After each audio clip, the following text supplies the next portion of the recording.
यस्तु आत्मरतिरेव स्यात् आत्मतृप्तस्य मानवः आत्मेव च सन्तुष्टो तस्य कार्यं न विद्यते नैव तस्य कृतेनार्थो न अकृतेनेहश्च कश्चन न चास्य सर्वभूतेषु कश्चिद् अर्थव्यपाश्रयः तस्मात् असक्तः सततं कार्यं कर्म समाचर असक्तो याचरन् कर्म परमाप्नोति पुरुष। भगवान कहते हैं कि यस्तु आत्मरतिरेव स्यात्। यस्तु यानी जिसकी, तु यानी हाउएवर, परंतु जिसकी, जो मनुष्य आत्मा में ही रमण करने वाला है, आत्मरतिरेव स्यात्, और जो आत्म तृप्तस्य मानव है, जो अपने आत्मा से ही तृप्त है, अपने आप से ही तृप्त है, आत्मेन्येव च संतुष्टो, अपने आत्मा से ही संतुष्ट है, तस्य कार्यं न विद्यते, उसके लिए तस्य कार्यं न विद्यते, उसके लिए कोई कार्य शेष नहीं है। वो करे तो भी ठीक, न करे तो भी ठीक। भगवान कहते हैं नैव तस्य कृतेनार्थो, उसके करने का भी कोई हेतु नहीं होता है, न अकृतेनेहश्च कश्चन, न करने का भी कोई आशय होता नहीं। ऐसा नहीं कि मैं नहीं करूँगा, उसका कोई आग्रह नहीं होता है। न चास्य सर्वभूतेषु कश्चिद् अर्थ व्यपाश्रयः, ऐसे इंसान के लिए, ऐसे योगी के लिए किसी भी प्राणियों पे उसका कोई आधार रखना, स्वार्थ का संबंध होता नहीं है। और फिर भगवान इसलिए कहते हैं कि हे अर्जुन, इसलिए तस्मात् असक्तम सततम, तू हमेशा के लिए निरंतर आसक्ति से रहित होकर सदा कर्तव्य कर्म को भली भांति करता रहे। तस्मात् असक्तम सततम कार्यम कर्म समाचर, समाचर यहाँ ठीक तरह से अपने कर्म करते रहो। असक्तो ही आचरण कर्म परमाप्नोति पुरुष, इस तरह इंसान अनासक्ति से रहित, अनासक्ति से होकर, अनासक्ति वाला होकर कर्म करता हुआ मनुष्य परमात्मा को प्राप्त हो जाता है। परमाप्नोति पुरुष, वो परम की प्राप्ति कर देता है। तो भगवान कर्मयोग को बहुत गहन स्वरूप दे रहे, बहुत आगे बढ़ा रहे। कर्मयोग की यात्रा जो है, भगवान कहते हैं कि बहुत गहन है, और भगवान ने बहुत काफ़ी बातें की, और हमने भी बहुत पहलू से, बहुत आयामों से, बहुत लहजे से, बहुत स्टाइल से और शैली से हमने देखा। भगवान ने कहा अगर आप निष्काम कर्म में यात्रा करोगे तो वो यात्रा के दौरान आपको प्रकृति भी सहायता करेगी, दिव्य शक्तियाँ भी सहायता करेगी, और तस्मात् सर्वगतम ब्रह्म नित्यम यज्ञे प्रतिष्ठितम, जो ब्रह्म चारों ओर व्याप्त है, वो ब्रह्म भी आपके निष्काम कर्म में हमेशा प्रतिष्ठित होगा। यानी कि मैं हमेशा आपके साथ रहूँगा, आप फिक्र मत करो। इस जगत में निष्काम कर्म करने वाला इंसान अकेला नहीं है। शुरू में अकेला ही होगा, क्योंकि उसके लिए हाथ बटाने के कोई तैयार तो नहीं होगा। कोई भी इंसान निष्काम कर्म की यात्रा पे शुरुआत करे तो उसके लिए तो प्रॉब्लम ही होते हैं, इनिशियली उसकी फैमिली भी साथ में नहीं होगी। लेकिन भगवान कहते हैं फिक्र मत करो, सारी प्रकृति आपके साथ हो लेगी। दिव्य शक्तियाँ जो वायुमंडल में चारों ओर व्याप्त है, वो भी आपको सहायता करने के लिए तत्पर है। और मैं परमात्मा खुद ब्रह्म स्वरूप, तस्मात् सर्वगतम ब्रह्म नित्यम यज्ञे प्रतिष्ठितम, मैं आपके यज्ञ में, निष्काम कर्म के यज्ञ में मैं हमेशा हाजिर हूँ, यानी मैं आपका हाथ थामने के लिए तैयार हूँ। तो ये बात भगवान ने कही। भगवान ने ये भी बताया कि मैंने भी जब सृष्टि का निर्माण किया था, वो निष्काम कर्तव्य की भावना से ही किया था। मेरा कोई आशय नहीं था, मुझे कुछ पाना नहीं था, लेकिन ये मेरे जो भी मेरी ऊर्जा थी उसका आविर्भाव है। सृष्टि जो है परमात्मा की ऊर्जा का आविर्भाव है, यानी जो उनकी जो शक्ति है वो हमेशा अपने आप बहती रहती है। जैसे कोई गुलाब का फूल सुगंध देगा ही, उसके बस में नहीं है कि सुगंध न दे। गुलाब का फूल चाहे कि मैं सुगंध देना नहीं चाहता हूँ, फिर भी उसको सुगंध देनी पड़ती है। It is an overflowing of the energy. अपनी ऊर्जा जो है वो ज़्यादा अतिरिक्त होके बहती है। तो परमात्मा के लिए भी जो सृष्टि का निर्माण था, वो निर्माण जो था बिल्कुल अनासक्ति से भरा था, उसमें कोई हेतु नहीं था। और उसका सबूत भी मिलता है जब अगर हम श्रीमद् भागवत पढ़ते हैं तो सुखदेव यानी उद्धव जी पूछते हैं कि आपने कितने ब्रह्मांडों का निर्माण किया है, आपने कोई हिसाब रखा होगा? भगवान ने कहा मैंने गिनती ही नहीं रखी है। ऐसा बहुत कम होता है नहीं, हम जो भी करते हैं हम गिनती रखते हैं इतना काम किया, इतना काम किया। और ख़ास करके अगर हमने निष्काम कर्म किया है तो ज़्यादा गिनती रखते हैं। अगर ये दीवारों की पेंटिंग मैंने की है मैं तो गिनती रखूँगा, और 4 इंसान को बताऊँगा कि आपको पेंटिंग कैसा लगा, तो वो अगर पूछेगा किसने किया, मैं को नहीं, आपको किसी को बताना नहीं मैंने किया है लेकिन किसी को बताना नहीं। लेकिन किसी को नहीं बताना ऐसा बात कह के मैं उसको बता देता हूँ ताकि सबको वो बता दे, सबको वो खबर पहुँच जाए कि मैं करने वाला मैं हूँ। क्योंकि हमारा अहंकार इतना सघन है कि कुछ भी करने के बाद वो बाहर आके कर्तापन की सवारी कर लेता है, तो बहुत आनंद आता है, सब लोग तालियां बजाते। इसलिए जब कोई भी फंक्शन होता है तो अंत में आभार विधि करनी पड़ती है उसमें 1 घंटा लोगों को देना पड़ता है, इसका आभार दे तो लोगों को बुरा लग जाता है। लेकिन अगर कृष्ण की कोई बात समझे तो ये आभार विधि का निर्माण ही नहीं होगा। वो कहेंगे आभार विधि किस लिए, जो भगवान ने आपको शक्ति दी थी, ऊर्जा दी थी, उसी के प्रकार कर्म होते रहते हैं, उसमें क्या आभार विधि करनी है। तो कृष्ण कहना कहा कि मैंने कोई गिनती नहीं रखी है। इसका मतलब ये कृष्ण का कोई अटैचमेंट, परमात्मा का कोई अटैचमेंट नहीं है सृष्टि के साथ। इतनी बड़ी सृष्टि, इतनी सुंदर, इतनी कॉम्प्लेक्स, इतनी विशाल सृष्टि का निर्माण करके परमात्मा पीछे सरक गया है, यहाँ क्रेडिट लेने के लिए भी उपस्थित नहीं है। तो भगवान कहते हैं अगर आप भी इस तरह कर्म करने लगोगे तो आप मेरे बहुत प्यारे हो जाओगे। ऐसा होता है ना, कोई हमारे जैसा होता है तो हमें बहुत प्यारा लगता है। लगता है ये नेचुरली, ऐसे हमारा नेचुरल वेवलेंथ और फ्रीक्वेंसी मैचेस, उसके साथ उठना बैठना हमें अच्छा लगता है।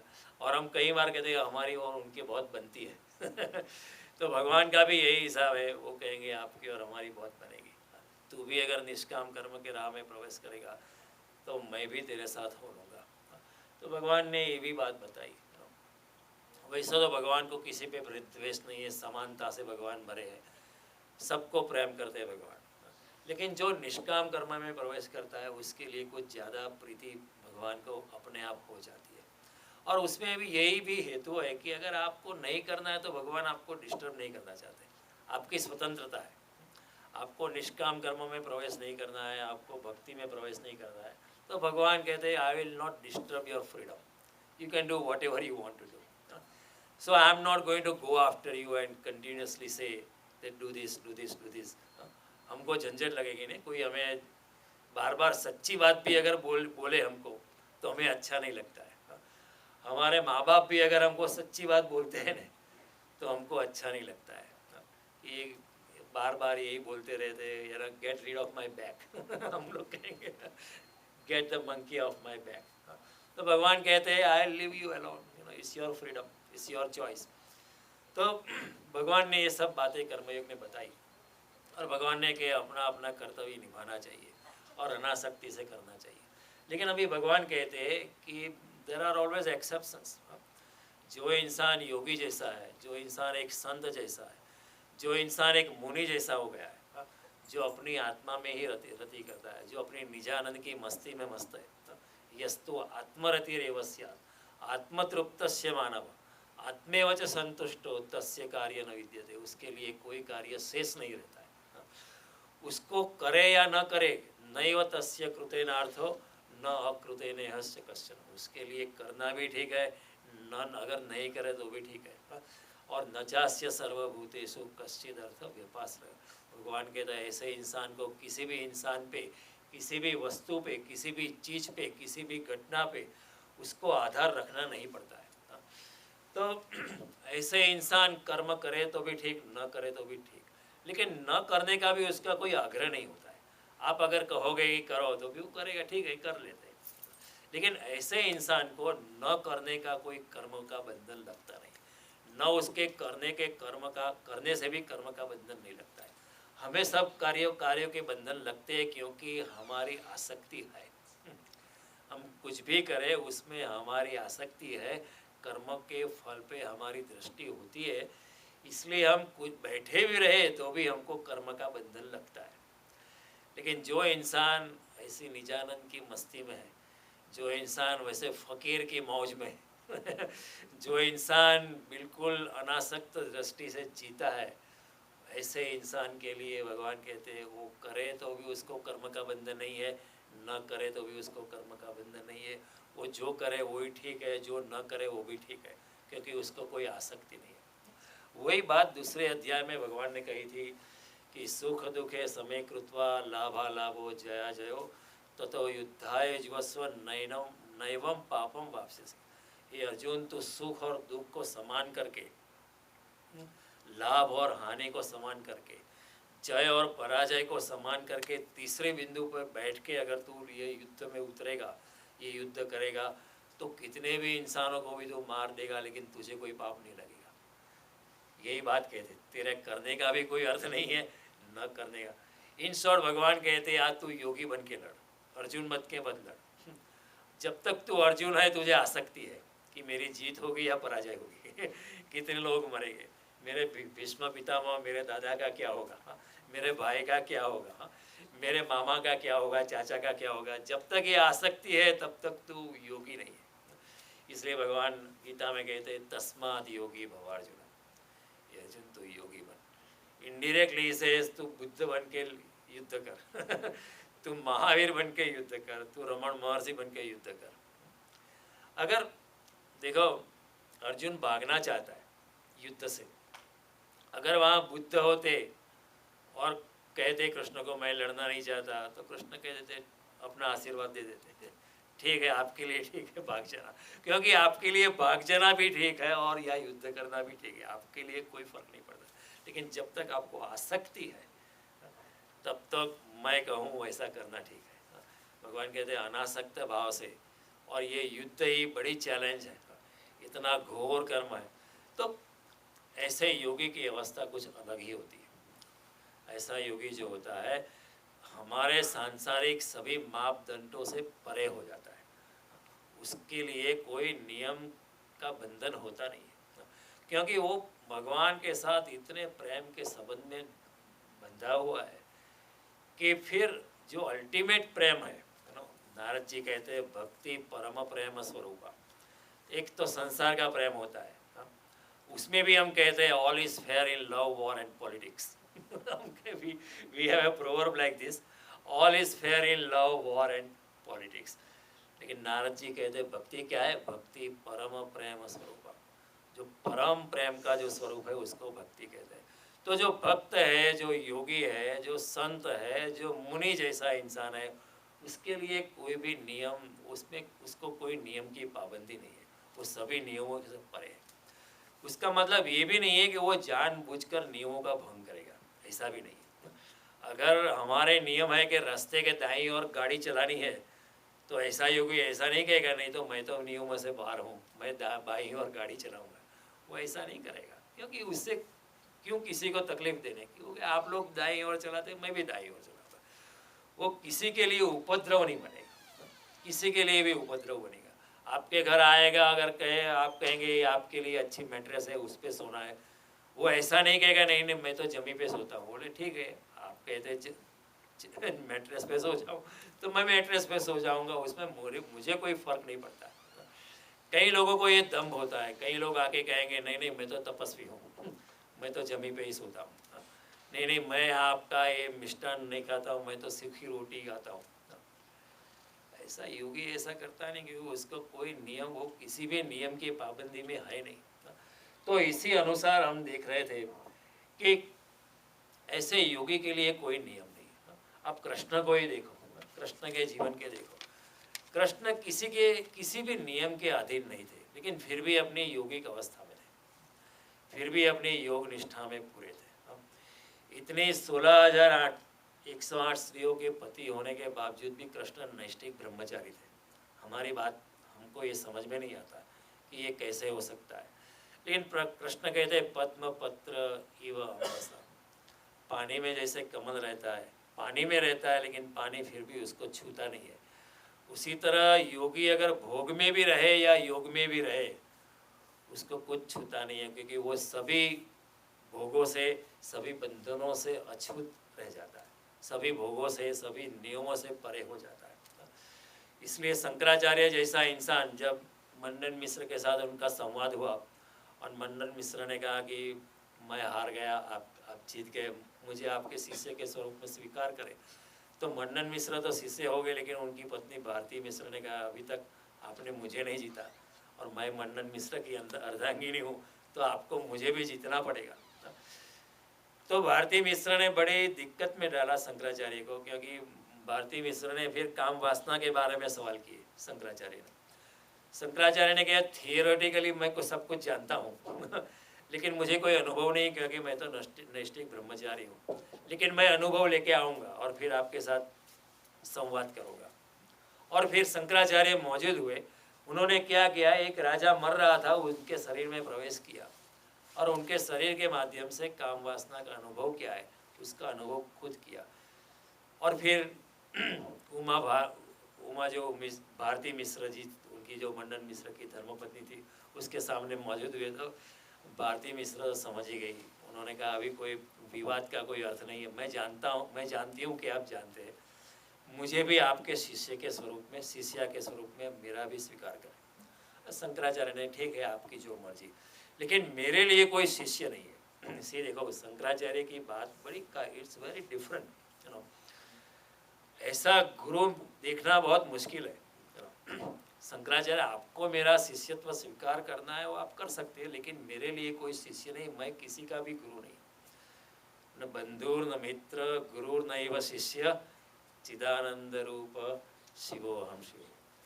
क्योंकि शिष्यों का भी अटैचमेंट हो जाता है मेरे अगर 5000 शिष्य है तो मेरा भी अटैचमेंट ज़्यादा बंधन हो जाता है। $1 मिलियन से तो बंधन हो जाता है, वो जाल में मैं फंस जाता हूँ, लेकिन शिष्यों का बंधन और ज़्यादा होता है। कई साधु समाज में लड़ रहे हैं कि देखो मेरे शिष्य आप ले मत जाना अच्छा नहीं होगा लोगों को इतना अटैचमेंट हो जाता है शिष्यों भगवान। लेकिन शंकराचार्य कहते हैं अगर आपको मुझे गुरु के स्वरूप में स्वीकार करना है तो ठीक है, आपको फ़ायदा हो सकता है, लेकिन मुझे कोई शिष्य के लिए मुझे कोई इंतज़ार नहीं है, लेकिन हमें फ़ायदा हो सकता है। शंकराचार्य जैसे योगी को गुरु बनाने से हमको फ़ायदा हो सकता है, लेकिन उनको शिष्यों की संख्या से कोई फ़ायदा भी नहीं है, कोई नुकसान भी नहीं है, क्योंकि वो अपनी योगिक अवस्था में। ये समझने जैसी बात है। तो कि कई लोगों ने कहा कि शंकराचार्य तो कोई योगी नहीं है, उन्होंने काम वासना का अनुभव किया, किसी और के शरीर से किया, लेकिन अनुभव तो किया। लेकिन शंकराचार्य को कोई बंधन नहीं है, वो करे तो भी ठीक, न करे तो भी ठीक। एकनाथ तो बिल्कुल ब्रह्मनिष्ठ थे, लेकिन एक दिन जनार्दन पंत उनके गुरु थे और उनके गुरु को उनके कुछ पिताजी ने, एकनाथ के पिताजी ने संदेश भेजा था कि ये तो आपके पीछे पागल की तरह घूमता रहता है एकनाथ अभी 12-15 साल का, 16 साल का है, अभी उसकी शादी करानी चाहिए। तो जनार्दन ने कहा आप फिक्र मत करो, तो एकनाथ को उन्होंने आज्ञा की कि आपको शादी कर दे। अभी एकनाथ आर्ग्यूमेंट कर सकते थे, मुझे शादी करने से क्या मतलब है, मुझे कोई मतलब नहीं, मैं तो ब्रह्मनिष्ठ हूँ, मुझे कोई शादी में कोई दिलचस्पी नहीं है। लेकिन एकनाथ ने कहा मैं शादी करूँ या न करूँ उससे कोई फर्क पड़ता नहीं है। जो कृष्ण इधर कहते हैं नैव तस्य कृतेनार्थो न अकृतेनेहस्य कश्चन। जो इंसान अब जो आत्मा में ही जिसकी रति है, जो इंसान आत्मा में ही, आत्मा की मस्ती में ही डूबा हुआ है, जो इंसान फकीर की मौज में है, जो इंसान निजानंद की मस्ती में है, उसके लिए संसार में डूबे या न डूबे, दोनों अवस्था में वो सभी संबंधों से परे रहता है। तो एकनाथ ने कहा है गुरु आप अगर आज्ञा करते तो मैं शादी करता तो उनकी शादी एक गिरजाबाई नाम की स्त्री के साथ हुई। और गिरजाबाई भी बड़ी विदुषी नारी थी, वो आधी योगिनी थी और एकनाथ की ज़िंदगी में बहुत उन्होंने सहायता की। ऐसी पत्नी मिलना भी बहुत मुश्किल होता है। अगर आप योगी जैसे हो, अगर आपकी पत्नी योगिनी नहीं है तो आपकी यात्रा बहुत कठिन हो सकती है। लेकिन Girjabai was one of a kind, a very unique personality. तो ऐसे इंसान के लिए, ऐसे योगी के लिए एक करो या ना करो कोई फर्क नहीं। वैसे कृष्ण ने आगे कहा कि आपको कुछ ना कुछ कर्म करना पड़ेगा। यू हैव टू डू सट। अपने पेट के निर्वाह के लिए, अपने संसार के भरण पोषण के लिए भी आपको कुछ ना कुछ करना चाहिए। लेकिन अभी कृष्ण अपवाद कहते हैं, हर नियम में अपवाद होते हैं। भगवान कहते हैं जो मेरे साथ प्रेम से जुड़ा है, जो मेरे साथ योगी की दृष्टि से जुड़ गया, उसके लिए कोई नियम नहीं है। उस ये जो अत्यंतिक प्रेम है, वो प्रेम ही एक नियम है। प्रेम ही सबसे बड़ा नियम है। उसके ऊपर कोई हम कहते हैं ना, इस पर जोर नहीं है। उसी तरह हम आध्यात्मिक भाषा में कहते हैं समर्थ को दोष नहीं है। whatever they do is fine because they are untouched. They don't have any specific selfish interest in doing or not doing. इसलिए भगवान अर्जुन को कहते हैं कि सुख दुखे समे कृत्वा लाभालाभो जया जयो ततो युद्धाय जीवस्व नैवम पापम वापसी। अगर सुख दुख को समान करके, हानि और लाभ को समान कर दे, जय और पराजय को समान करके तू अगर युद्ध लड़ेगा तो तुझे कोई पाप नहीं लगने वाला, क्योंकि तू एक तीसरे बिंदु पे, you are align with the third force which is the supreme. वो तू अपनी तुरीय अवस्था में, हमारे सनातन धर्म में एक भाषा है तुरीय अवस्था, न सुख में न दुख में, in none of the polarities of life. इन जिंदगी की कोई भी ध्रुवीय अवस्था में ऐसा योगी नहीं है, वो सभी तुरीय, सब पोलैरिटी से परे बैठा है। तो कृष्ण जैसा योगी माखन चोरी कर सकता है, उनको कोई पाप नहीं। कृष्ण जैसा योगी 16,000 स्त्रियों के साथ शादी कर सकता है, फिर भी अर्जुन को ब्रह्मचर्य का उपदेश दे सकता है। हम कहेंगे कैसी बात है, व्हाट ए कॉन्ट्राडिक्शन। वो अर्जुन को कह सकते हैं तो तुम्हें युद्ध करना है, युद्ध से भागना नहीं है, और ऊपर से अर्जुन को अहिंसा के भी उपदेश दे सकते हैं। हम कहें ये कैसी बात है। कभी आपने सोचा कि कृष्ण के साथ राधा की मूर्ति है? हम कभी सोचते नहीं, क्यों है? ये तो it is an illegitimate thing. Radha was not his wife. Was Radha his wife? No, Rukmani was his wife. तो आमतौर पे तो कृष्ण के साथ तो रुक्मणी की ही मूर्ति रखनी चाहिए, रुक्मणी की छवि रखनी। लेकिन राधा का प्यार इतना गहन था कि रुक्मणी बहुत पीछे पड़ गई। रुक्मणी के लिए कृष्ण एक पुरुष थे, लेकिन राधा के लिए कृष्ण पुरुषोत्तम थे। ये फर्क है। राधा जी के लिए कृष्ण एक पुरुषोत्तम थे, भगवान स्वरूप थे, दिव्यता से भरे थे। रुक्मिणी जी के लिए एक पति थे। लेकिन जब आप किसी पुरुष को पुरुषोत्तम मानते हैं तो पूरा इक्वेशन बदल जाता है, पूरा समीकरण बदल जाता है। तो ज्ञानियों ने, संतों ने, मुनियों ने भी कहा कि नहीं, कृष्ण के साथ राधा की मूर्ति रखनी है। और हम हमेशा राधा कृष्ण कहते हैं। आपने कभी रुक्मिणी का मंदिर नहीं देखा होगा, राधा जी का मंदिर देखा होगा। हर मंदिर में राधा कृष्ण की मूर्ति है। हम सोचते नहीं, क्योंकि बचपन से हम देखते हैं। लेकिन कोई अगर अमेरिकन होगा, अफ्रीकन होगा, वो कहेगा कि, वो पूछेगा is that his wife, and if you say no that was not his wife, he will be shocked. Why are you keeping his? Why are you aligning? इसलिए इस लाइक मैं मर जाऊं और आप मेरी छवि के साथ किसी और पत्नी को रख दो। शायद मुझे कोई ऐतराज नहीं, मेरी बीवी को तो ऐतराज होगा कि what are you doing here. लेकिन कृष्ण सब नियमों से पार है। क्यों? क्योंकि Krishna is untouched by anything, उन्हें कोई फर्क नहीं पड़ता है। कृष्ण सभी नियमों से पार है। तो ये सब बात, गोपियों के वस्त्र का हरण भी कर सकते हैं कृष्ण, और द्रौपदी के वस्त्र का पूर्ण भी कर सकते हैं। What A contrast. एक और किसी स्त्रियों का वस्त्रों का हरण करते हैं कृष्ण, और दूसरी और किसी स्त्री का वस्त्र के पूर्ण करते हैं। It's a very contradictory thing. लेकिन कृष्ण के लिए कोई ठीक है, उनके लिए कोई नियम नहीं, सभी नियमों से, वो करे तो भी ठीक, न करे तो भी ठीक, उनके लिए कोई भी नियम उनको बाध्य नहीं है। वैसे शंकराचार्य अपनी करीबन 12-13 साल के आयु में वो घर छोड़ के चले गए, अपनी बूढ़ी माँ को अकेली छोड़ के चले गए। वैसे तो पुत्र की फर्ज है अपनी माँ की सेवा करना। जब तक वो बूढ़ी है तब तक उसकी सेवा करना पुत्र का धर्म है। लेकिन शंकराचार्य को ऐसे नियम लागू नहीं पड़ते। बुद्ध भी अपने पत्नी को छोड़ के जा सकते हैं, महावीर भी। देखो ये समझ में नहीं है, क्योंकि हमने अगले बहुत बचपन से ये बात हम सुनते आए कि कोई इंसान निर्वस्त्र घूमे, महावीर जैसा इंसान हम कल्पना भी नहीं है, कोई वस्त्र के बिना घूमे। ये तो बड़ी विभत्स बात है, बड़ी असभ्य बात है।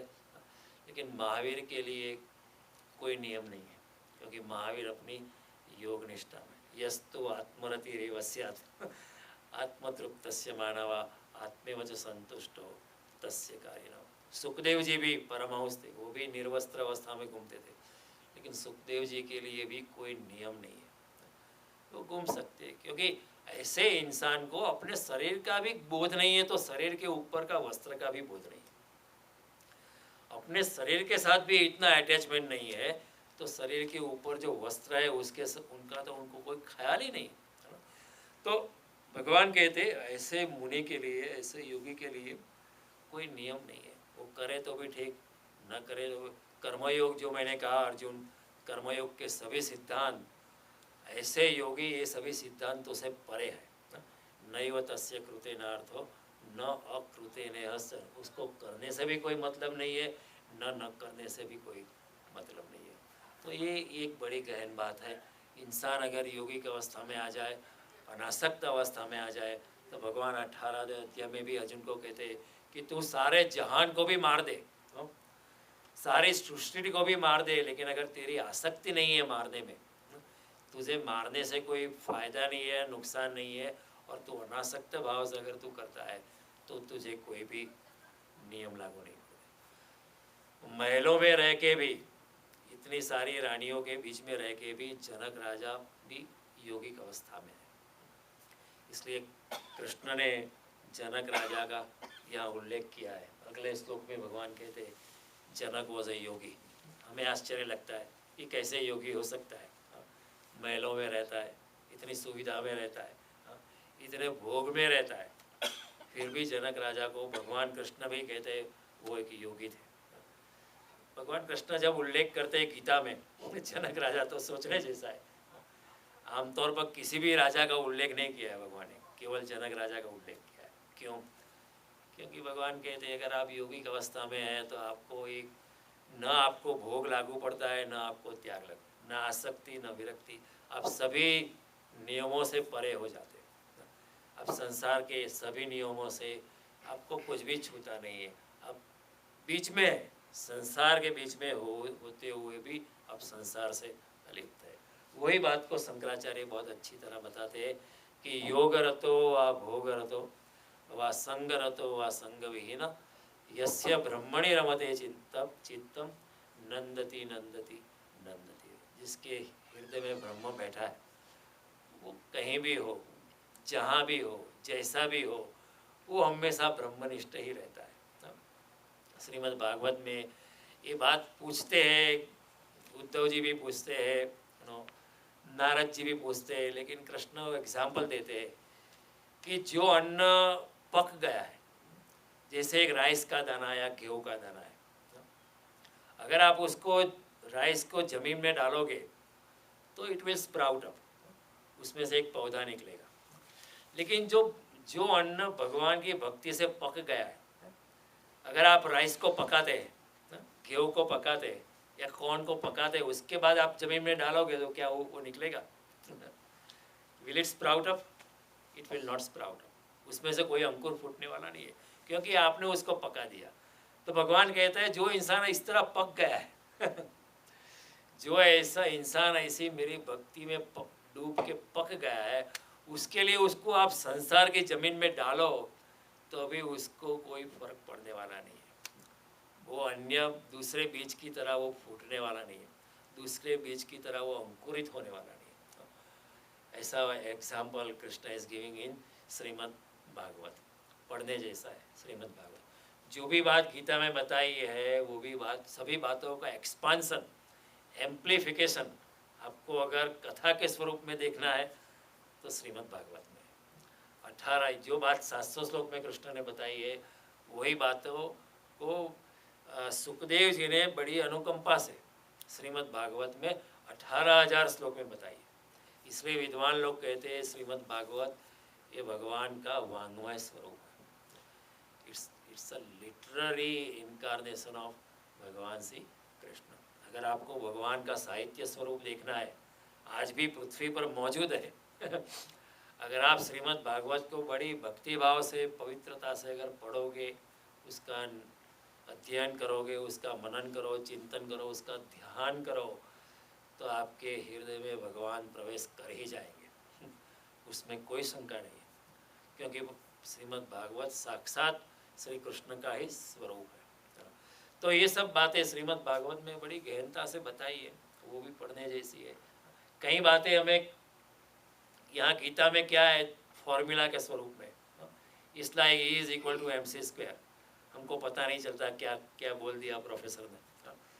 लेकिन अगर उसको ठीक तरह से समझना है, कथा के स्वरूप में समझना है, एक रस के माध्यम के समझना है, तो श्रीमद् भागवत भी पढ़ना चाहिए। 18,000 श्लोक बड़े अच्छे, और ख़ास करके उसमें जो कृष्ण चरित्र जो है 10वां अध्याय और 11वां अध्याय, उसमें जो है स्कंद जो है, वो पढ़ने चाहिए। आपको बहुत कुछ उसमें से जानने के लिए मिलेगा। तो भगवान ये सब बातें करते हैं, यस्तु आत्मरतिरेव स्यात् आत्मतृप्तस्य मानव आत्मेव च संतुष्टो तस्य कार्येण विद्यते। ऐसे इंसान के लिए कोई भी कार्य नहीं है। और भगवान कहते हैं कि नैव तस्य कृतेनार्थो न कृतेनेहस्य कश्चन न चास्य सर्वभूतेषु कश्चिद। उसको किसी भी भूत मात्रा पे अपना आधार रखना नहीं पड़ता है। क्यों ऐसा है? क्योंकि ऐसे इंसान जो परमात्मा के साथ हिलमिल गया है, जो परमात्मा के साथ जुड़ गया है, जो अपने आत्मा की रति में, जो अपने निजानंद की मस्ती में है, उसकी फिक्र जो है प्रकृति कर लेती है, दिव्य शक्तियाँ कर लेती है, और परमात्मा कर लेते हैं। फिर ऐसी अवस्था है ने, नरसिंह मेहता हुड़ी लिखेंगे, ही राइट ए प्रॉमिसरी नोट, फिर कृष्ण को आना ही पड़ता है टू एक्सेप्ट कि I will promise to pay, I will accept your promissory note. भगवान को आने के लिए ऐसा इंसान मजबूर कर देता है, क्योंकि उसको पता ही नहीं है, भगवान को आना ही पड़ता है। क्योंकि भगवान जो है भक्ताधीन है। न केवल भगवान है, लेकिन he is also active. Not only is there, he is also active. वो हाजिर भी है और हजूर भी है। हमारी सेवा में उपस्थित होने के लिए भगवान हमेशा तैयार है। राम सदा सेवक रुचि राखी, तुलसीदास रामायण में कहते हैं। और जब हनुमान जी विभीषण को मिले, तो विभीषण शंका करने लगे कि मुझे राम जी स्वीकार करेंगे नहीं करेंगे, मैं तो राक्षस ठहरा, आसुर कुल में मेरा जन्म हुआ है, और मैं रावण का भाई हूँ। भगवान राम मेरा स्वीकार करेंगे नहीं। तो भगवान ने कहा, हनुमान जी ने कहा, सुनो विभीषण प्रभु की रीति, सुनो विभीषण प्रभु की रीति, करहूँ सदा सेवक पर प्रीति। अगर आप भगवान के साथ भक्ति भाव से जुड़ गए, तो भगवान भी आपके साथ ही जुड़ जाते हैं। आप भगवान को मजबूर करते हो। If you want to tie him up, just start loving him. Go after him. Like if you like a girl, go after her. If you like a boy, go after her madly. Eventually the boy will agree. You know, पागल की तरह आप पीछे घूमो। अगर if you go like a mad boy after a girl, you know, eventually the girl will accept you. इसी तरह भगवान भी आपका स्वीकार करते ही। भगवान तो स्वीकार करने के लिए आतुर है, सभी का स्वीकार है। तो भगवान कहते हैं, नैव तस्य कृतेनार्थो न कृतेना। इस ऐसे इंसान की फिक्र मैं कर देता हूँ। अनन्यास चिंतयन्तो माम ये जना पर्युपासते तेषां नित्याभियुक्तानां योगक्षेम वहाम्यहम्। जो अनन्य भाव से, अन्य यानी संसार दूसरा, लेकिन अनन्य भाव से जो मेरे साथ जुड़ गया, जो केवल मेरे साथ ही जुड़ा हुआ है, दूसरे का कोई आसरा नहीं है। अनन्यास चिंतयन्तो माम ये जना पर्युपासते, मेरी भक्ति में डूबे हैं, तेषां नित्याभियुक्तानाम, ऐसे जो नित्य मेरे साथ जुड़े हैं, योगक्षेम वहाँ, उसके भरण पोषण की जिम्मेवारी मैं लेता हूँ। इससे ज़्यादा गारंटी आपको जगत के किसी भी शास्त्र में मिलेगी नहीं।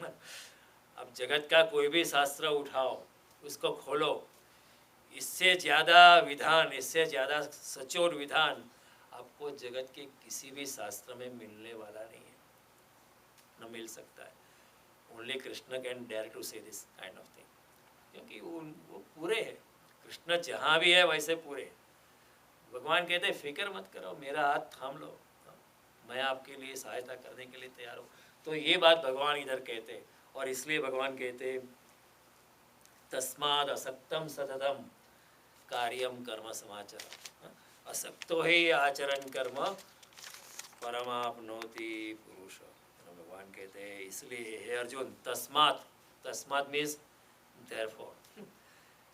Krishna statements are mathematical, many his statements are telegraphic. हम मैथमेटिक्स में कहते हैं ना, after this step we say therefore A is equal to B. हम कहते हैं ना मैथमेटिक्स इति सिद्धम हम प्रमेय पढ़ते थे जब छोटे बच्चे थे, 13 प्रमेय आते थे इति सिद्धम हम कहते थे। देयरफॉर भगवान के तस्मात, इसलिए अर्जुन असक्तम सततम, तो आसक्ति रहित होकर सतत 724 तू अगर करने लगेगा तो मैं तेरे साथ हो लूँगा। लेकिन हम बड़े बुज़दिल हैं हमारी हिम्मत नहीं है कृष्ण को आने के लिए तैयार है, लेकिन हमारी इतनी हिम्मत नहीं है। कृष्ण का हाथ पकड़ने की हिम्मत हमारी नहीं है। हम संसार को भी पकड़ते हैं, थोड़ा थोड़ा कृष्ण का हाथ भी पकड़ते हैं, लेकिन कृष्ण कहते हैं ऐसा नहीं चलेगा आइदर यू आर इन संसार और you are with me, is your choice. तस्माद असक्तम सततम कार्यम कर्म समाचार, समाचार यानी ठीक तरह से कर्म कर।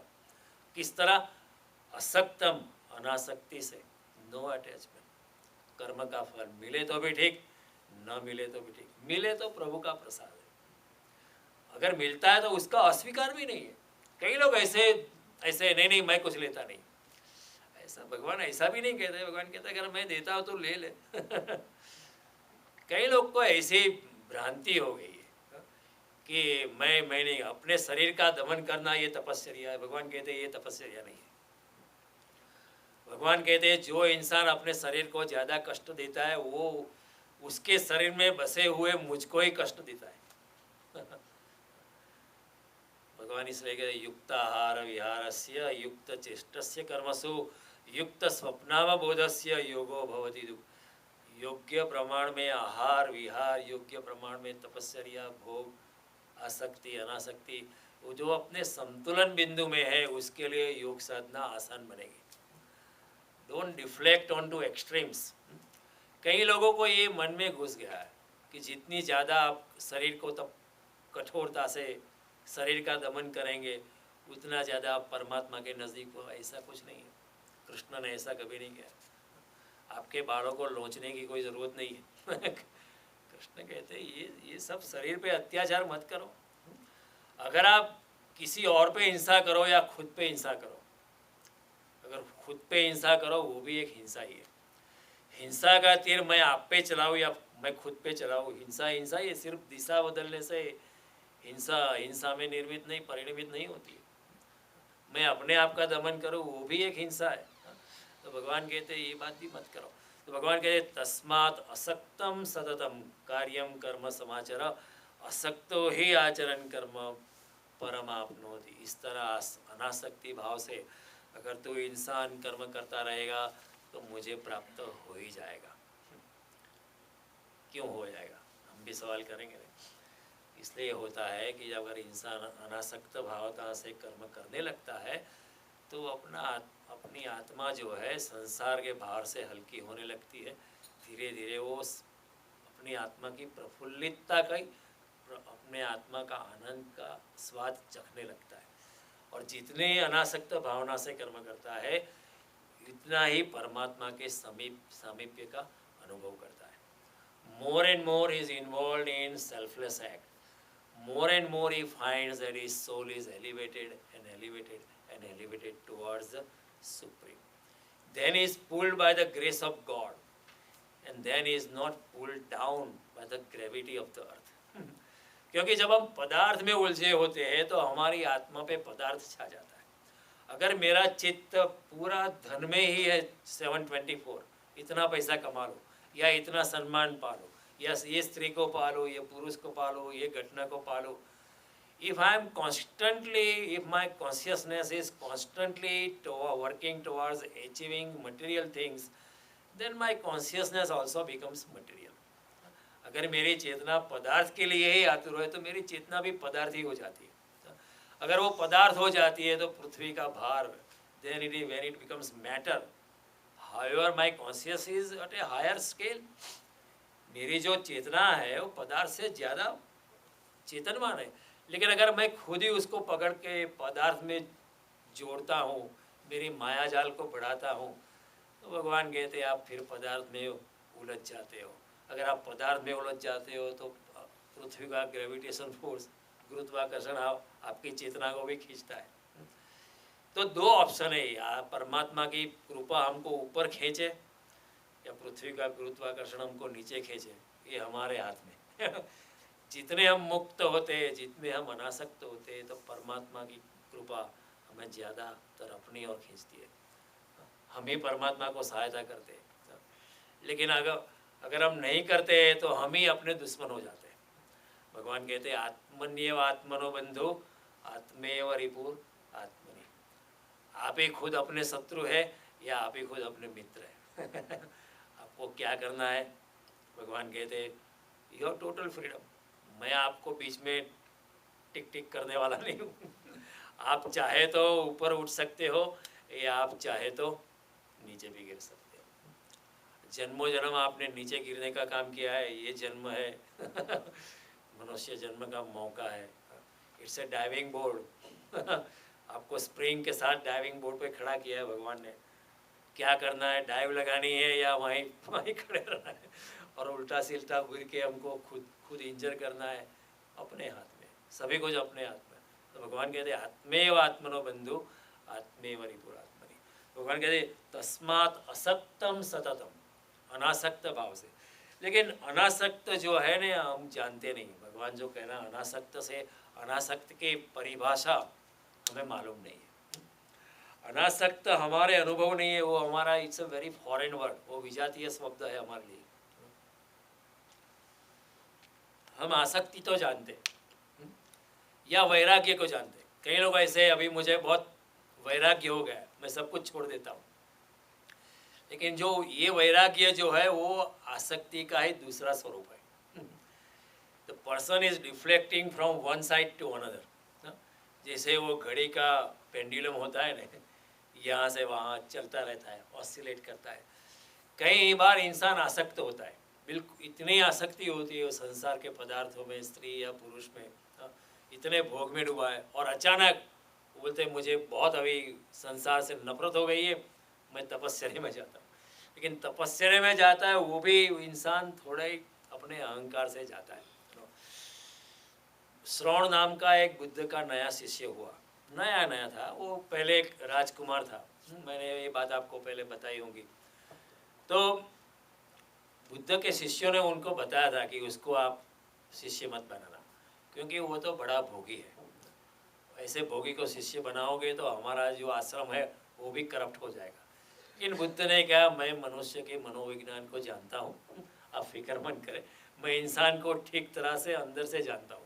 ऊपर से वह ऐसा है, ठीक है, उसको शिष्य तो बनना है, उसको बनने दो, कोई बात नहीं. तो श्रवण शिष्य हो गया. पहले बड़े भोग में था, तो अभी दूसरे शिष्य कहते ये तो बड़ा भोगी था, तो उसने क्या किया, फॉर डैमेज कंट्रोल, दूसरे लोगों को कन्विंस करने के लिए उसने कठोर तपस्या चालू की. दूसरे शिष्य अगर दिन में एक बार खाते थे, भोजन लेते थे, तो वो 2 दिन में एक बार भोजन करने लगा, जस्ट टू इम्प्रेस पीपल. ये भी एक अहंकार होता है, अगर मैं ज़्यादा तपस्या करता हूँ in order to earn respect from other people, ये भी मेरा अहंकार का एक्सटेंशन है. ये भी मेरे अपने अहंकार को सॉलिडिफाई करने का एक तरीका है. जब तक लोग प्रशंसा करते रहेंगे मैं तपस्या ज़्यादा करूँगा. अगर कोई देखे ही नहीं, अगर 21 दिन के उपवास के बाद अगर मेरी शोभा यात्रा निकलने वाली है तो मैं 21 दिन उपवास कर सकता हूँ. लेकिन अगर कोई 20वें दिन आके बोलेगा आपकी शोभा यात्रा नहीं निकलने वाली, कुछ प्रॉब्लम हो गया, तो मैं लड़ने लगूंगा. व्हाट आर यू टॉकिंग, मैं 20 दिन करती क्या जग मारता था. अगर ऐसा कोई आपको पहले दिन बोले कि आपकी कोई शोभा, आपका कोई सम्मान नहीं हो रहा, तो मैं कहूँगा मैं किस लिए भी उपवास करूँ। इंसान को मान के लिए भी तपस्या करने लगता है। अगर मैं बाहर एक पाँव पे खड़ा हो जाऊँ ऐसे सूर्य नमस्कार की स्थिति में, और आप मेरी बड़ी प्रशंसा करने लगे, देखो कैसा योगी है, तो मैं कर लूँगा, 21 दिन तक ऐसा खड़ा रहूँगा। लेकिन अगर लोग कहेंगे, सब लोग कि ये तो पागलपन है, तो मैं दूसरे दिन मैं अपने आप घर चला जाऊँ। जब तक मेरी अहंकार की पूर्ति हुई तो मैं तपश्चर्या में भी अहंकार छिपा हुआ है। इसलिए बड़े बड़े योगी थे, अब तपस्वी थे, उनका अहंकार बड़ा घनिष्ठ था।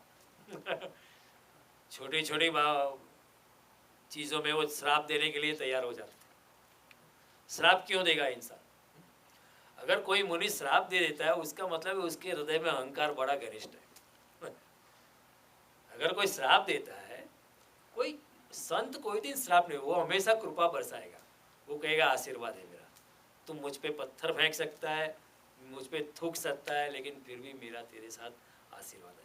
अगर कोई मुनि गुस्से में आकर श्राप देता है, उसका मतलब यही है कि दिल में अहंकार अभी तक मौजूद है। नारद जी ने एक बार ऐसा हुआ, वो दक्ष के पुत्र थे, 100 पुत्र यज्ञ से उन्होंने उत्पन्न किए थे। वो ब्रह्मचर्य आश्रम पूरा करके वो अभी संसार में प्रवेश करने जा रहे थे, क्योंकि पिता की आज्ञा थी कि आप ब्रह्मचर्य आश्रम पूरा करो, बाद में संसार में आना, ये राजकारभार संभालना। तो नारद जी मिले। नारद जी ने कहा अभी ये पागल हो गए, ब्रह्मचर्य आश्रम की इतनी तपस्या करने के बाद, इतने अध्यात्म का आनंद लेने के बाद संसार के कीचड़ में क्यों जा रहे हो? तो 100 पुत्रों ने सोचा कि ये बात भी ठीक है, हम क्यों संसार में जाए। वो लोग फिर मुनि अवस्था में चले गए।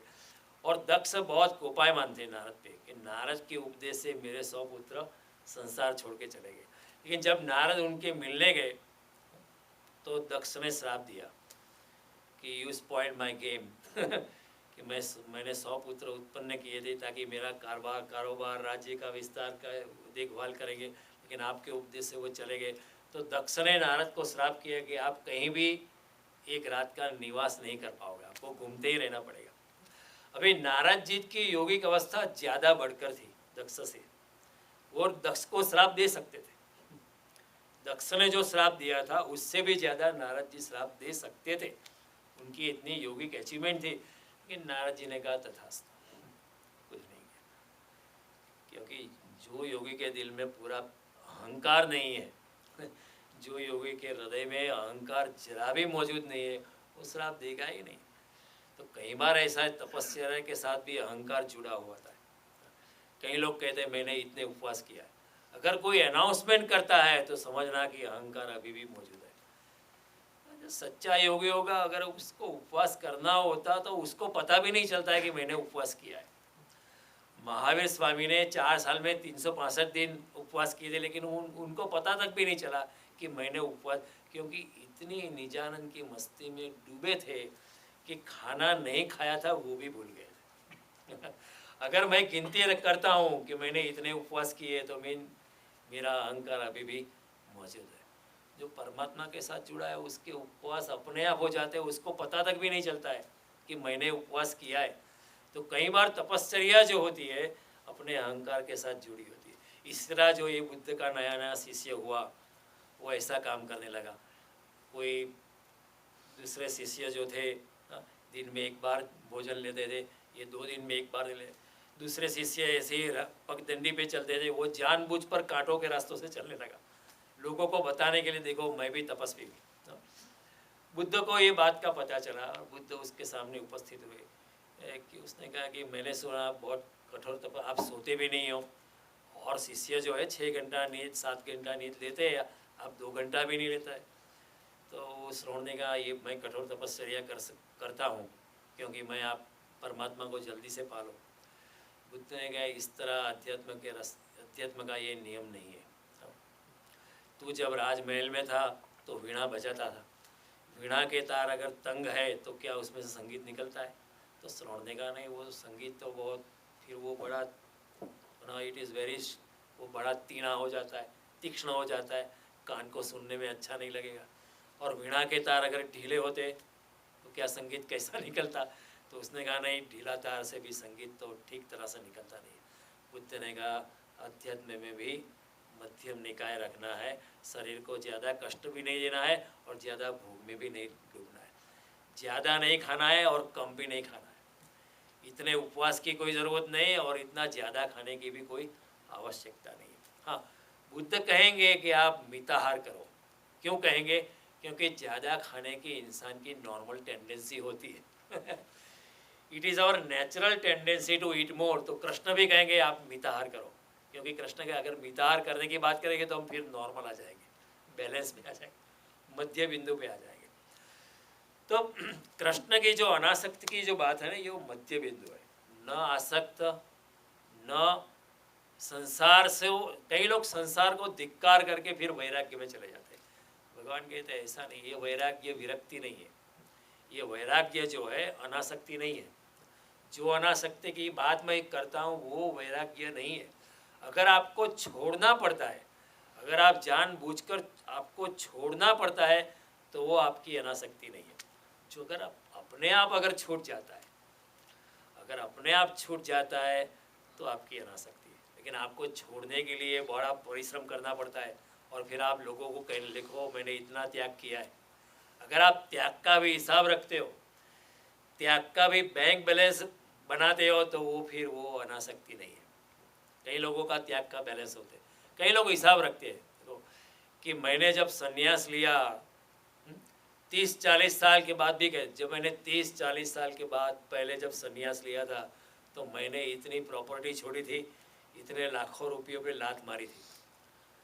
अगर वो गिनती रखता है तो उसका मतलब ये है कि अभी तक वो कृष्ण जो अनासक्ति की बात करते हैं वो अनासक्ति घटित नहीं। अभी भी उसके दिमाग में है कि मैंने वो लाखों रुपये पे लात मारी थी। लात मारी होगी लेकिन ठीक तरह से लगी नहीं। लात जरूर मारी होगी लेकिन ठीक तरह से लात लगी नहीं है, क्योंकि अभी तक हिसाब रख रहे कि मैंने लात मारी थी। कृष्ण कहेंगे इस धोखे में मत आओ। ये आपका जो वैराग्य है, संसार को धिक्कार करके जो वैराग्य पैदा, अगर आपको छोड़ना पड़ता है, अगर आप उसका हिसाब रखते हैं तो वो मेरी ये वैसी अनासक्ति की बात मैं नहीं कर रहा हूँ। अनासक्ति वैसी आप अपने आप उससे मुक्त हो जाओ। संसार के भोग के रसायन को देख के आप कन्विंस हो जाओ कि भोग में कुछ भी नहीं है, और ऐसा कन्विंस होने के बाद, भोग के रसायन को समझने के बाद, after understanding the chemistry of the sense gratification, if you are coming out of it on your own effortlessly, बिना प्रयत्न, अनायासी से अगर उस अवस्था में आते हो तो भगवान कहते हैं आप अनासक्ति में आने लगो। तो अनासक्ति ये बड़ा डेलिकेट पॉइंट है। आमतौर पर या तो हम अट्रैक्ट होते हैं या रिपल्स होते हैं।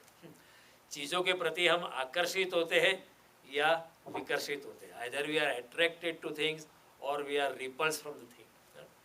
अनासक्ति जो है एक मध्य बिंदु है। अगर कोई चीज़ अगर सुंदर है तो हम सुंदर चीज़ के प्रति आकर्षित होते हैं, और अगर कोई चीज़ कुरूप है, कोई व्यक्ति कुरूप है तो हम उससे प्रति अनाकर्षित होते हैं, विरक्त हो जाते हैं।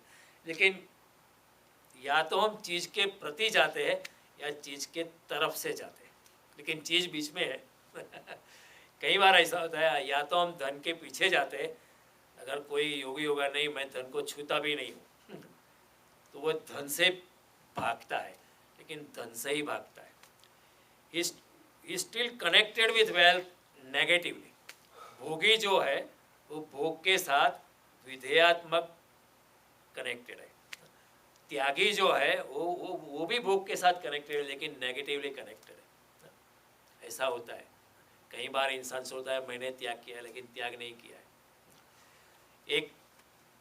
एक इंसान थे, उन्होंने बड़ा अच्छा भजन लिखा था, बड़ा अच्छा भजन लिखा था। उन्होंने भजन के ऐसे शब्द थे और उनके शिष्यों की भीड़ थी, और शिष्यों के भीड़ में उन्होंने अपना भजन पेश किया कि, और भजन का मतलब ये था कि मुझे धनपतियों के या राजाओं के महलों में कोई रस नहीं है, मुझे तो मेरी राह की दुल्ही प्यारी है, मेरा झोपड़ा ही प्यारा है। बड़ा सुंदर भजन किया, और ठीक तरह से उन्होंने कहा, शिष्यों के सिर भी हिलने लगे कि कैसा अच्छा, कितनी विरक्ति है, हाँ? कितनी अनासक्ति है। लेकिन उसमें कोई एक इंसान था, उसने पूछा कि अगर आपको राजाओं के महलों में रस नहीं है, अगर धनपतियों के बड़े बड़े बंगलों में रस नहीं है, अगर आपको राह की धूली प्यारी है, तो फिर ये भजन लिखने का भी कष्ट क्यों किया है? ये भजन लिखने की भी क्या ज़रूरत थी तुम्हें, अगर आपको आसक्ति नहीं है? और हमेशा ये सोचने जैसी बात ही, सन्यासी ही लिखते आते हैं कि मुझे मुझे मेरा झोपड़ा प्यारा है, आपका राजमहल के साथ मेरा कोई वास्ता। कभी कोई राजा या कोई धनवान ऐसा नहीं लिखता है कि तुम पड़े रहो मस्त अपने झोपड़े में, मुझे मेरा राजमहल ही प्रिय है। The reverse is never true. धनपति ऐसा कभी नहीं लिखता है कि मेरा बंगला अच्छा है, तुमको रहना है झोपड़े में रहो। हमेशा गरीब इंसान ही लगता है कि मुझे मेरा झोपड़ा अच्छा है, मुझे तुम्हारे जो महलों में रस नहीं है। तो वो इंसान जो पूछने वाला था, इसके पूछने से वो जो मुनि था, जो अपने आप को मुनि मानता था, उसको थोड़ा दिल में चोट लगी। उसने कहा आप मुझे मिलना। आपकी बात सोचने जैसी है कि आपने फिर भजन लिखने का भी क्यों कष्ट किया, आपको रस ही नहीं है। लेकिन रस होता है, अगर रस नहीं है तो फिर भजन ही नहीं लिखेगा ना, क्यों लिखेगा? मैं अपनी योग निष्ठा में मस्त हूँ। तुम्हारा कितना बड़ा महल है या छोटा महल है, या मेरा झोपड़ा बड़ा है, मेरी राह की धूल अच्छी है बड़ी, मुझे क्या परवाह है? मैं क्यों ऐसा भजन लिखूँगा? शंकराचार्य ने ऐसा कभी भजन नहीं लिखा। उन्होंने सिर्फ ये लिखा, मनोबुद्धि अहंकार चित्ता निनाम, मैं अपनी यातना में मस्त हूँ। ऐसा भजन बहुत साइंटिफिक है, बड़ा वैज्ञानिक है। लेकिन तुम्हारे महल मुझे रस नहीं, ऐसा भजन लिखने का भी क्यों कष्ट किया? फिर वो उसको बुलाया, आपने अच्छा सवाल किया, मुझे मिलना। वो मिलने के गया। उस वक्त कोई शिष्य मौजूद नहीं था। जानबूझकर उन्होंने बोला कि उसने कहा उसको कि आपको कैसे पता चला? मुझे रस है। मैंने हालांकि भजन लिखा है कि मुझे तुम्हारे महलों में रस नहीं है, धन में रस नहीं है, मुझे मेरा झोपड़ा प्रिय लगता है, राह की धूल ही प्यारी है। लेकिन आपने, आपकी बड़ी कृपा, आपने शिष्टाचार का ख्याल न रखा और सबके बीच ये सबकी भीड़ के मौजूद आपने ये सवाल करने की हिम्मत की। आपकी बड़ी वो अच्छा मुनि होगा, अच्छा इंसान होगा। आमतौर पर ऐसा सवाल किसी को अच्छा नहीं लगता है, लेकिन वो अच्छा इंसान होगा। उसने कहा आपनी बड़ी कृपा, आपको कैसे पता चला? मुझे रस है। मैं भी पहले संसार में था, मैं भी पहले एक मेरा घर था, मेरा संसार था, लेकिन उस वक्त इन धनवालों के घर पे मुझे द्वारपाल की नौकरी नहीं मिलती थी। लेकिन जब से मैंने ये संन्यास का वेश धारण किया है, तो ये लोग मेरा चरण छूते और ये लोग मेरी सेवा करते हैं, और ये लोग मुझे बड़ा सन्यासी मानते हैं। लेकिन मुझे रस है, आपकी बड़ी अनुकंपा। लेकिन ऐसा होता है, कई लोग धन का त्याग करते हैं, लेकिन कृष्ण कहते हैं ख्याल रहे, आपको अगर ये अनासक्ति का भ्रम होता है तो ये अनासक्ति नहीं है। जनक राजा छोड़ के नहीं जाते, वो जहाँ थे वैसे ही थे, कहीं भी छोड़ के नहीं गए। लेकिन महल में रह के भी उनकी अनासक्ति 100% थी। Even after living in a palatial house you can be totally अनासक्त, you can be totally detach. लेकिन अगर आप छोड़ते हो, तो बुद्ध ने कहा उसको, शिष्य को, कि ये मध्यम निकाय करना है। अगर आप तपस्या में, उसका मतलब ये नहीं कि आप अध्यात्म में आप बड़े जोर से चले गए, मध्यम मार्ग से चलना है। कृष्ण भी यही कहते हैं गीता में, युक्त आहार विहारस्य युक्त चेष्टस्य कर्मसु युक्त स्वप्नावबोधस्य योगो भवति दुक्त।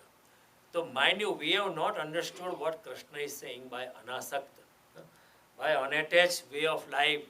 We mostly misunderstand. वी कहते हैं उसने सब कुछ छोड़ दिया है, कितना बड़ा योगी है।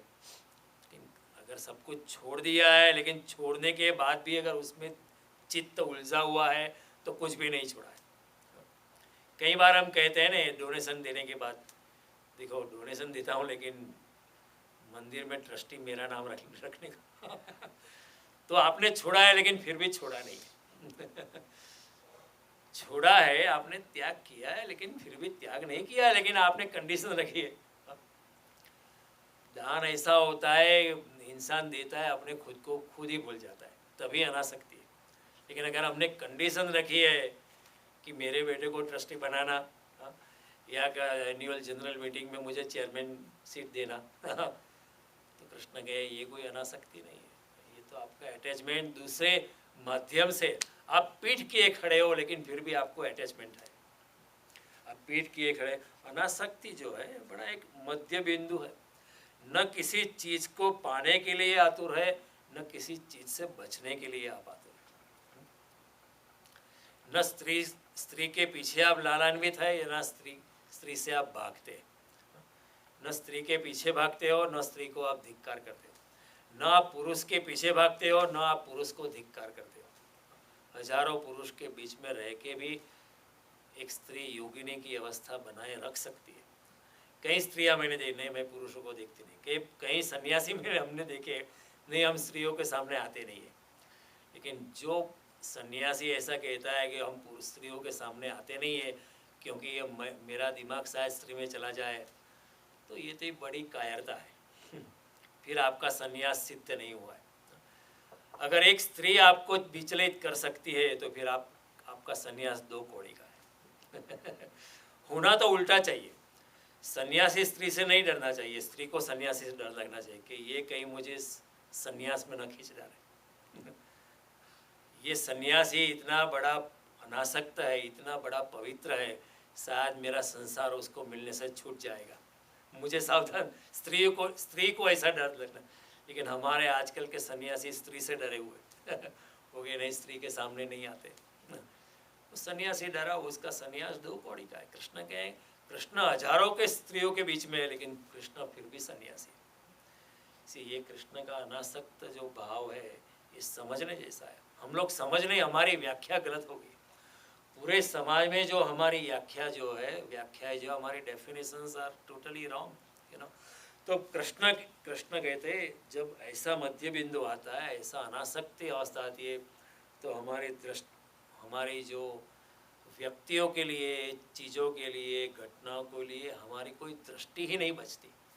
We are totally indifferent to all the things, all the people, every gain और एवरी लॉस अराउंड अस। बिल्कुल अनासक्त अवस्था में हम आके बैठ जाते हैं। न भोग है न त्याग है। कृष्णमूर्ति इसे कहते हैं चॉइसलेस अवेयरनेस। किसी को चुनते नहीं हम, चॉइसलेस, चुनना ही मत। I am not attach to anything. न मैं छोड़ के भागता हूँ, न मुझे पकड़ने के लिए कोई आशा है। अगर पकड़ना ही नहीं तो छोड़ना कैसा? देखो, अगर धन को पकड़ना ही नहीं है तो छोड़ना कैसा?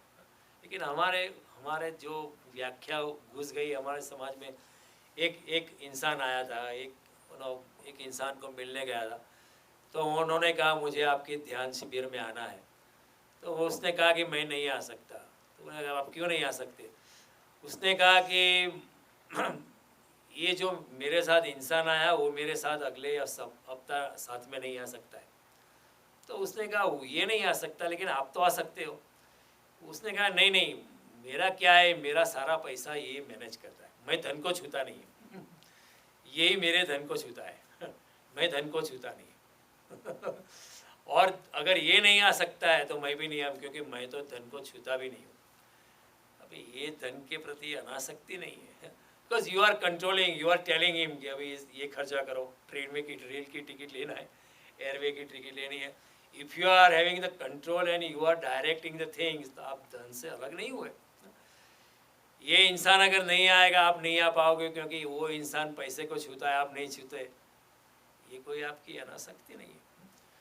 इंसान स्त्री से भाग जाए, पुरुष से भाग जाए, धन से भाग जाए, लेकिन फिर जितना भागेगा उतना चित्त वही पदार्थ, वही स्त्री, वही पुरुष, वही सम्मान, वही मान, वही अपेक्षा के साथ अटैच रहता है। तो कृष्ण कहते हैं ये मेरी अनासक्ति नहीं। अनासक्ति वो है जो इंसान अपने आप छूट जाती है। छोड़ने के लिए उसको प्रयत्न भी नहीं करना पड़ता। जब तक प्रयत्न करना पड़ता है तब तक आपकी अनासक्ति नहीं है। अगर मैं $100 दान देता हूँ मंदिर में, तो मेरे दिमाग में रहता है कि मैंने दान किया है, दान किया है, दान किया है। हालांकि मैंने पैसा छोड़ दिया है, लेकिन फिर भी मुझे ऐसी प्रतीति रहती है कि मैंने $100 का दान किया है। तो कृष्ण कहेंगे आपकी अनासक्ति नहीं है, आप अभी भी जुड़े हुए। हालांकि आपने पैसा छोड़, लेकिन आप फिर भी जुड़े। अब I give you another example. सुबह आप कचरा फेंकते हो किसी को आप बताते हो कि आज सुबह मैंने त्याग किया है कचरे का, क्योंकि कचरे के प्रति आपकी आसक्ति नहीं। कचरा फेंका है वो आपके दिमाग में नहीं रहता है कि कचरा फेंका है, लेकिन अगर $100 किसी को दिया है तो हमारे दिमाग में रहता है। कृष्ण कह गया आपकी अनासक्ति घटित नहीं हुई, आपके दिमाग में अभी भी है। कृष्ण की तरह ने कितने ब्रह्मांडों का निर्माण किया मैंने गिनती नहीं रखी, मुझे पता भी नहीं है, ऐसी अवस्था हमारी नहीं है। तो कृष्ण के आप फिर भी जुड़े होते, दान किया है लेकिन फिर भी आप जुड़े हुए। आप स्त्रियों से भाग गए हो लेकिन आप स्त्री के प्रति पीठ किए खड़े हो, लेकिन आपका चित्त स्त्रियों में ज़्यादा उलझा है। उससे तो संसार ही अच्छा है, उससे तो संसार ही अच्छा है। वो इतना स्त्री लोलुप नहीं होता है जितना कभी सन्यासी होता है। जो भाग जाता है उसका दिमाग और ज़्यादा उलझ जाता है, और ज़्यादा, क्योंकि साइकोलॉजी जिसको आप छोड़ते हैं वो आपका पीछा करता है। क्योंकि अचेतन मन जो है, चेतन मन से हमने छोड़ा है, लेकिन अचेतन मन, अनकॉन्शियस माइंड उसको पकड़ के रखता है। और सिगमंड फ्रॉइड जैसे बड़े मनोवैज्ञानिक ने कहा कि अचेतन मन जो है चेतन मन से 9 गुना ज़्यादा है। वो हमेशा कहेगा, एसर्ट करेगा मैं भी हूँ। इसलिए होता है ना, न्यू ईयर ईव पे लोग रिजोल्यूशन करते हैं कि from tomorrow I will live smoking. वो चेतन मन से निर्णय होता है। हाँ? लेकिन अचेतन मन कहेगा ठीक है 1-2 दिन जाने दो, 10 दिन जाने को, फिर मैं हावी हो जाऊंगा, I will prevail upon the conscious mind. 10 दिन के बाद फिर वो एक सिगरेट में क्या जाता है। इंसान एक सिगरेट पीता, 2 में क्या जाता है, फिर वही रफ्तार हो जाती है। तो जिसको आप जबरदस्ती छोड़ते हैं, ऊपर से तो आपने छोड़ा है लेकिन वो आपका पीछा करता है, वही चीज़ आपका पीछा करती है, आपको मजबूर कर देती है। आप चाहे भाग जाए, हिमालय की गुफा में बैठ जाए, लेकिन फिर भी आप संसार से मुक्त नहीं होते। तो कृष्ण की जो अनासक्ति है वो बड़ी अलग दशा है, वो एक बड़ा मध्य बिंदु है जिसको हम समझे तो कृष्ण की अनासक्ति की अवस्था में विरक्त होना बहुत आसान है। हम छोड़ देते हैं, चलो वैराग्य होना आसान है, लेकिन अनासक्ति को पकड़ना एक बड़ी अद्भुत चीज़ है। वो मध्य बिंदु हम पकड़ नहीं सकते, वो तीसरा बिंदु है, ये तुरीय अवस्था है। जिस चीज़ में हमारी आसक्ति होती है उसी चीज़ में हमारी आज नहीं तो कल विरक्ति हो ही जाती है, और जिस चीज़ में हमारी विरक्ति होती है उसी चीज़ में कल आसक्ति हो सकती है। जिस मकान को आप चाहते थे, जब आप अपार्टमेंट में रहते थे, मकान लेना है, कब क्लोजिंग हो जाए, अब मूव हो जाए, मकान में रहना बहुत अच्छा लगेगा। 1 महीने के बाद आपको लगेगा नहीं इससे तो दूसरा मकान लिया होता अच्छा। जिसके साथ आप ज़्यादा परिचय में आते हो उसके साथ थोड़ा विरक्ति थोड़ी हो ही जाती है। किसी भी व्यक्ति के बाबत में भी ऐसा होता है, स्त्री या पुरुष के बाबत में जिसके साथ आसक्ति होती है उसी के साथ विरक्ति भी हो जाती है। 30 साल की शादी के बाद पति को भी कंटाला आता है, पत्नी को भी कंटाला आ जाता है कि व्हाट इज दिस। पहले पागल थे, रहते थे हम हंसी ख्यालों की भीड़ में, उलझे हुए आज सवालों की भीड़ में। ऐसा हो जाता है। जिसके प्रति आसक्ति होती है उसी के प्रति विरक्ति भी हो जाती है, लेकिन वो विरक्ति अनासक्ति नहीं है। ऐसे अगर आप छोड़ के चले गए वो अनासक्ति नहीं, आप फिर से वापस आ जाओगे, फिर से आप विरक्ति ऊपर से देखो। अमेरिका आने से पहले जब आपको अमेरिका का वीज़ा मिल गया, आप सोचते हो कि अमेरिका जाएंगे 24 घंटा अमेरिका की सोचते थे, क्योंकि अमेरिका में आसक्ति थी। अब अमेरिका आ गए, इतने साल से रहते, अभी कहते हैं अमेरिका में क्या रखा है। 24 घंटा हम भारत की सोचते, मरना तो भारत में ही है हम कहते। जिसके प्रति हम आकर्षित होते हैं उसके प्रति विकर्षित भी हो जाते हैं। तो भगवान कहते हैं ये अनासक्ति नहीं है, आप पीठ करके खड़े हैं लेकिन फिर भी आप जुड़े, आप you are negatively connected with, जुड़ जाते हो कहीं ना कहीं हिसाब से। आकर्षण, विकर्षण, अट्रैक्शन, रिपल्सन एक ही प्रक्रिया के 2 हिस्से, एक ही सिक्के के 2 पहलू है। आप में अभी तक अनासक्ति जो है सिद्ध नहीं हुए, लेकिन अनासक्ति जो है दोनों प्रक्रिया से न आकर्षण है न विकर्षण है, न भोग है न त्याग है। दोनों के बीच की तीसरी अवस्था, ऐसी अवस्था जो ट्रांसेंडेंटल है, उसी अवस्था में चीज़ें या व्यक्तियाँ हमें न बुलाती है न हमें भगाती है, न हम किसी को ज़्यादा किसी के लिए प्रति हमें ज़्यादा लगाव है, न किसी के प्रति हमें ज़्यादा द्वेष है। ऐसी जब अवस्था आती है तब हम कृष्ण की अनासक्त अवस्था में प्रवेश करते हैं। बुद्ध उसको उपेक्षा करते, न इस तरफ न उस तरफ। महावीर स्वामी ने उसको वितरागता कहा है। न आसक्ति है, न त्याग है, न भोग है, न भोग है, न त्याग है, न आसक्ति है, न विरक्ति है, उपेक्षा, मध्य बिंदु, मध्यम निकाय। महावीर स्वामी ने कहा वितरागता, कृष्ण कहते हैं अनासक्त। एक ही बात है। अब बुद्ध की भाषा का प्रयोग करो उपेक्षा, या महावीर की भाषा का प्रयोग करो वितरागता, या कृष्ण की अनासक्ति का प्रयोग करो, एक ही बात है। लेकिन ये सभी चीज़ों से, सभी जीवन की जो पोलैरिटी है, त्याग या भोग, त्यागी भी भोगी से प्रभावित रहता है, भोगी भी त्यागी से प्रभावित रहता है। गहरे में गहरे में त्यागी भी भोगी से प्रभावित रहता है। इसलिए हम देखते हैं आजकल कई लोगों के सन्यासी, जो सन्यासी होते, उनके शिष्य देखो, they are very rich people so they are going around with them all the time. वैसे तो ऊपर से सन्यास है, लेकिन वो भी जो धनवान शिष्य है उससे गहरे में प्रभावित है, और जो धनवान शिष्य है वो त्यागी से प्रभावित है। वो कहते हैं देखो मैं इतनी चटाई पे सोता हूँ और ये जमी पे लेट जाता है, एक दूसरे से प्रभावित रहते। लेकिन कृष्ण का जो मध्य बिंदु है अनासक्त, वो सबसे ऊपर है, वो मीरा की अवस्था है। करना फकीरी फिर क्या दिलगिरी, सदा मगन में रहना जी। कोई दिन हाथी, कोई दिन घोड़ा, कोई दिन पैदल चलना जी। मीरा कहे प्रभु गिरधर नागर, आई पड़े सो सहना जी। कोई दिन भोजन, कोई दिन लाडू, कोई दिन फाकम फाका जी।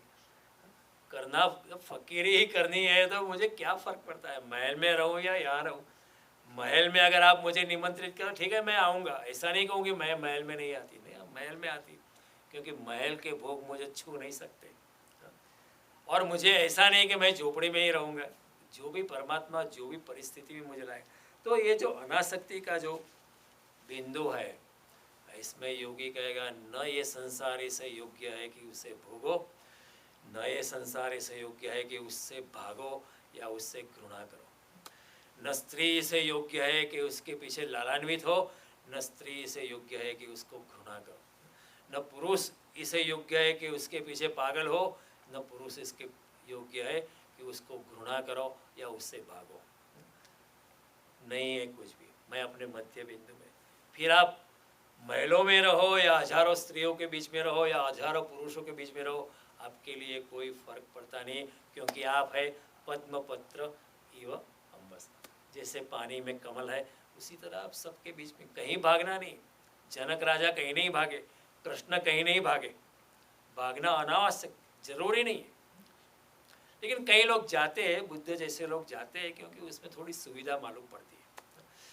जब बुद्ध वापस लौटे तब यशोधरा ने सवाल पूछा, रविंद्रनाथ टैगोर ने लिखा है, यशोधरा से उन्होंने सवाल पूछा कि आपको जो भी मिला क्या यहीं रहे नहीं मिल सकता था, महल में भी अब महल छोड़ना जरूरी था, अब मुझको छोड़कर ये छोटे से बालक को, जो नवजात शिशु एक ही दिन का था, उसको छोड़ के चले गए, ये तो ठीक नहीं। बुद्ध ने कहा कि यहाँ रह के भी मिल सकता था, लेकिन गया वो अलग बात थी, क्योंकि जब मैं गया तब मैं बुद्ध अवस्था में था नहीं मैं एक संसारी था।